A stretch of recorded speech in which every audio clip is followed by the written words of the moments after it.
plus playing games and taking calls. That's coming soon for you PSP owners. The CEO of Skype joins us from the Consumer Electronics Show in Vegas. It's a revolution, guys. We are at the end of wireless service as you now know it. You don't need to be paying $100 a month to be able to transmit your voice over the air and into the network to drunk dial your ex at 2 a.m.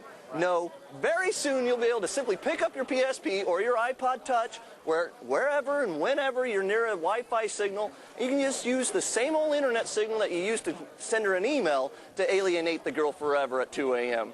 And it'll be for free.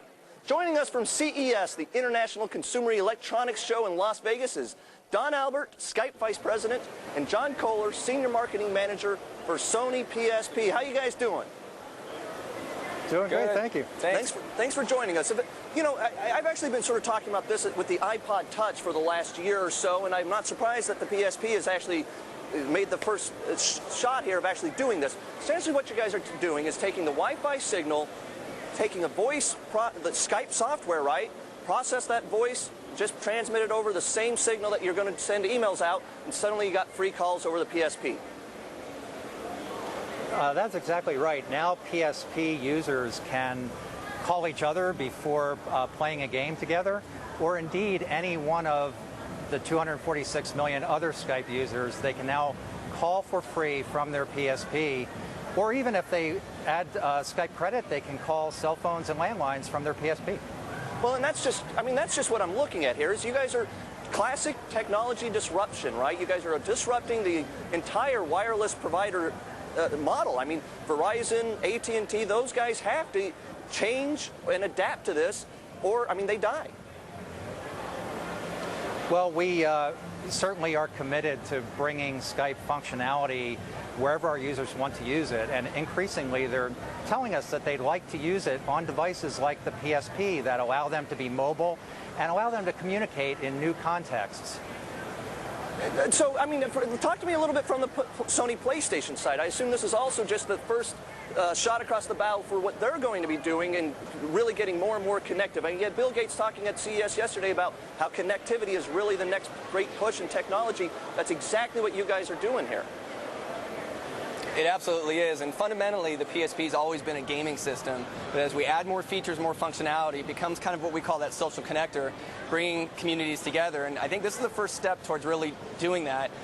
You know, you heard that you can talk to people before you're playing online, but simply making that call and reaching out to someone else through your PSP is really a dynamic technology that we didn't have before, and now we have it, and it's really going to be something that I think picks up nicely for us. You know, and so I'm even looking at, say, Sony Ericsson and say the Nokias of the world, and sort of wondering, when do they really start getting aggressive in using voice over Wi-Fi, voice over IP like you guys are? And then also I want you to answer the question on that PSP, when do you guys start adding a full keyboard functionality so that people can just be answering their emails and you displace the BlackBerry too?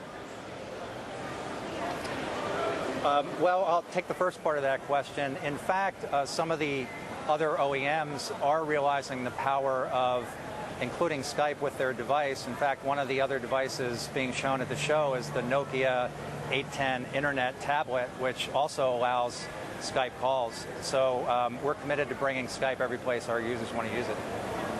And the second part of the question, in terms of how to add to the social connectivity of the PSP, it's very important for us, and we are certainly looking at a keyboard. We're looking at other efforts and other initiatives to really kind of assist that consumer in expanding how they can communicate with others within the PSP environment. Don, I will say, it blew me away actually that eBay had to take that almost $1 billion write-down at the end of in the third quarter, and here it is just 3 or 4 months later, and you guys are basically explaining how, in the end, it's going to be all kinds of value. Well, I think Skype has incredible potential and is an incredible business.